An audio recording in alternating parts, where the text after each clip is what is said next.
अस्सलामुअलैकुम, मेरा नाम मोहम्मद सलमान है।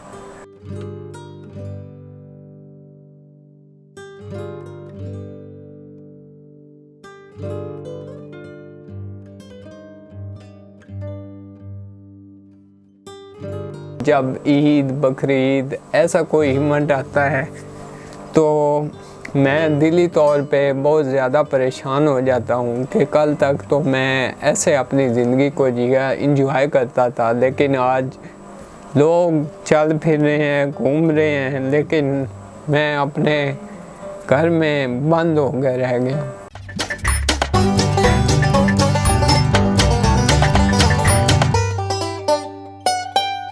अस्सलाम वालेकुम, मैं आपका होस्ट बिलाल अहमद और आज हम एक और ऐसी कहानी के साथ आए हैं जो काइंड ऑफ इंस्पायरिंग है। हमारे कंटेंट का हमारा जो चैनल उसका जो कंटेंट नीश है वो इससे डिफरेंट है, लेकिन वो ह्यूमन राइट्स की बेस पे है, चाहे वो पॉलिटिकल हो या कोई भी ऐसी चीज़ जो ह्यूमन राइट्स से रिलेटेड हो, तो उस पे हम बात करते हैं। ये कहानी आप लोगों से शेयर करने का मकसद ये है कि जितने लोग इसको देखते हैं, अगर उनमें कोई डॉक्टर है, कोई वकील है या कोई भी ऐसा पाकिस्तानी है जिसको पता है कि इस बीमारी का कोई इलाज है या माली तौर पर वो कैसे भी मदद कर सकते हैं, तो ये आपका एज अ इंसान, एज अ पाकिस्तानी ये रिस्पॉन्सिबिलिटी बनती है कि आप उसकी मदद करें।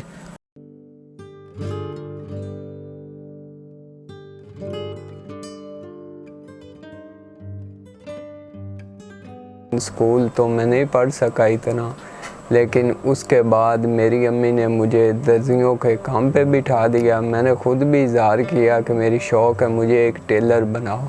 जब मैं टेलर के काम पे बैठा तो 5-6 साल में मैंने वो काम सीखा। मेरी एक ख्वाहिश थी कि मैं अपनी अम्मी का सहारा बनूं। ये मेरा एक छोटा सा घर था, ये कच्चा कमरा था। मेरे दिल की ख्वाहिश थी कि मैं काम सीखाऊं। अल्लाह ने अच्छी खासी मुझे एक इज़्ज़त दी, तो मैंने कहा मैं एक अच्छा मेयारी काम करूंगा, घर की खुशियां जो हैं इंशाल्लाह उनको बढ़ाऊंगा। जब मैंने शॉप ली तो शॉप पे काम करना स्टार्ट किया, तो एक दिन की बात है कि मैं बैठा हुआ था तो काम कर रहा था। मेरे जो पाँव हैं ना, इनके नीचे वाले हिस्से में ऐसे जैसे कीड़ियाँ चुभती हैं, पैर सुन्न हो जाते हैं, ऐसे महसूस होना शुरू हो गया। तो मैंने कहा ये बस खुद बैठने की वजह से है। मैंने दवाई वगैरह ली, लेकिन बेहतरी कोई ना आई।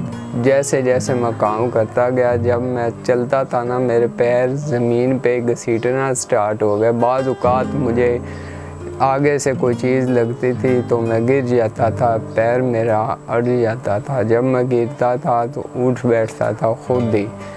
फिर आस्ता आस्ता ना मेरे हाथों में से जो कैंची है ना, वो फुल ज़ोर से चलनी बंद होनी स्टार्ट हो गई। फिर एक दिन की बात है, मैं बैठा हुआ था तो इस बाएं साइड की तरफ से ये चीची से लेकर ना इस हिस्से तक मुझे ऐसे झटका लगा कि जैसे इंसान को फालिज का झटका लगता है।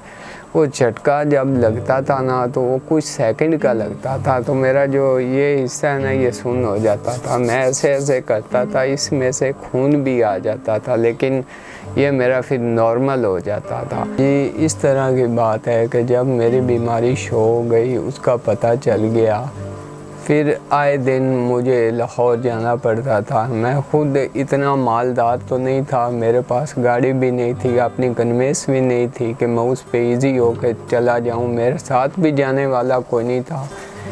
मेरे अल्लाह ने मेरा साथ दिया और मैंने खुद इस बीमारी का सामना शुरू से लेके आज तक कर रहा हूँ। लेकिन मैं लाहौर जाता था, फिर उसके दौरान यहाँ एक टेलर का काम, इस बीमारी इतनी बड़ी बीमारी में से कमा के काम करके शॉप को टाइम देना, घर चलाना, फिर उसके बाद लाहौर जाना, ट्रीटमेंट अपनी करवानी, तो ये मेरे लिए बहुत ज़्यादा मुश्किल मुझे लगता था। जब मैं सुबह 3 बजे उठ के अड्डे पे जाता था तो मेरे लिए जाना बहुत ही ज़्यादा मुश्किल होता था। दीवारों के सहारे लेके मैं अड्डे पे पहुंचता था। उधर से मैं वैन पे बैठ के लाहौर जाता था, फिर रिक्शा करवा के हॉस्पिटल जाता था। हॉस्पिटल की दीवारों का सहारा लेके डॉक्टर के पास जाता था। आते जाते लोगों का सहारा लेके डॉक्टर तक पहुंचता था। लेकिन मैंने इतना इलाज करवाया और इतने अच्छे अच्छे प्रोफेसरों को लाहौर में मैं मिला हूँ, लेकिन उसके बावजूद भी दिन ब दिन ये बात है सन 2014 के एंड की, लेकिन आज 2022 हो गया, लेकिन मैं पीछे से पीछे जाता चला जा रहा हूँ। ऐसे दिन थे जब ये मौसम आता था ना, मई जून का मौसम आता था, मैं मगरिब के बाद खाना खा के अपने फ्रेंड के साथ डेली बेस पे वॉक पे जाता था, क्रिकेट खेलता था।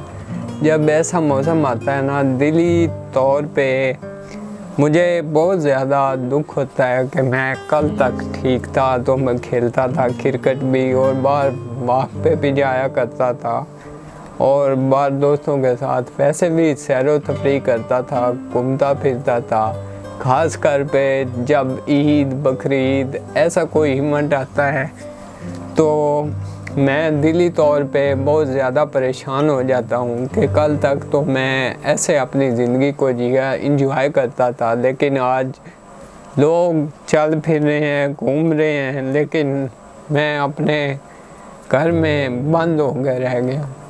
लेकिन इस बीमारी की वजह से मैं फिर भी इतना नहीं घबराता। मैं नमाज़ पढ़ के अपने अल्लाह से मांगता हूँ, अगर वो ये बीमारी दे सकता है तो सेहत वाली ज़िंदगी भी अता ज़रूर कर सकता है, क्योंकि ये मेरे अल्लाह के फ़ैसले हैं। और इलाज कराना सुनते नबवी है, इलाज इंसान को हमेशा कराना चाहिए हर हालात में, क्योंकि ज़िंदगी मौत बीमारी तंदुरुस्ती ये मेरे अल्लाह की हिकमत है। अल्लाह ही बेहतर जानता है इसमें क्या मेरा फ़ायदा है क्या मेरा नुकसान है, लेकिन मैं तो फ़ायदा ही तस्लीम करता हूँ। लेकिन इतनी ज़्यादा मुश्किल में जब मैं काम करता हूँ ना, मुझे सबसे ज़्यादा मुश्किल उस टाइम होती है। मैंने अपने घर को भी हैंडल करना होता है, अपनी मेडिसिन लाहौर जाकर प्रोफेसरों को भी चेक करवाना होता है, फिर उसके बाद मैंने सारे मामलात ज़िंदगी के अपने काम में इसे कवर करने होते हैं। लेकिन मुझे बहुत ज़्यादा मुश्किल होती है अब। लेकिन मैं यही चाहता हूँ कि अगर मेरी बीमारी का कहीं भी हाल है, अगर कोई बंदा इस मामले में मेरी हेल्प कर सकता है तो उसको खुदारा ज़रूर करनी चाहिए। अगर वो मेरी बीमारी के मामले में या माली तौर पे या जैसे भी मेरी हेल्प कर सकता है, मैं तो यही कहूँगा कि मेरी बीमारी में कोई डॉक्टर कोई सहब हैसियत काफ़ी लोग हैं जिनको अल्लाह पाक ने दिया हुआ है, क्योंकि मैं तो पसंद करता हूँ अपनी मेहनत करके सब कुछ करूँ, लेकिन अब मैं वीक होता जा रहा हूँ, उतनी ज़्यादा मेहनत भी नहीं की जा रही। लेकिन इस मामले में अगर कोई मेरी हेल्प कर पाए तो मैं उनके ख़ुसूसी शुक्रिया अदा करूँगा। और अल्लाह के यहाँ हकूक़ुल इबाद का हक़ भी है कि इंसान को एक दूसरे के हमेशा काम आना चाहिए। अगर आज मेरे पे बुरा वक्त आ गया तो हो सकता है अल्लाह ना करे ये किसी इंसान पे भी आ सकता है।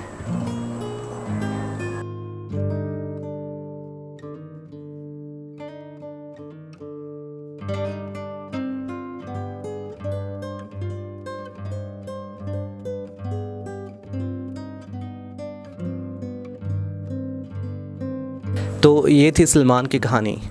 अब मेरे ख्याल में काफ़ी लोग इससे अटैच्ड हो चुके होंगे, तो इन केस किसी को पता है इसके इलाज के बारे में या किसी भी तौर पर वो इसकी मदद कर सकते हैं, चाहे वो माली इन द सेंस कि उसका एक जो फ्यूचर है स्टेबल हो जाए या कोई भी चीज़ हो, तो उसकी अगर मदद करना चाहते हैं तो मेरा नंबर डिस्क्रिप्शन में होगा, तो आप वहाँ पे चेकआउट करें और आप हमें रीच आउट कर सकते हैं in case you find any clue about his health और जो बीमारी है वो है मल्टीपल स्क्लेरोसिस।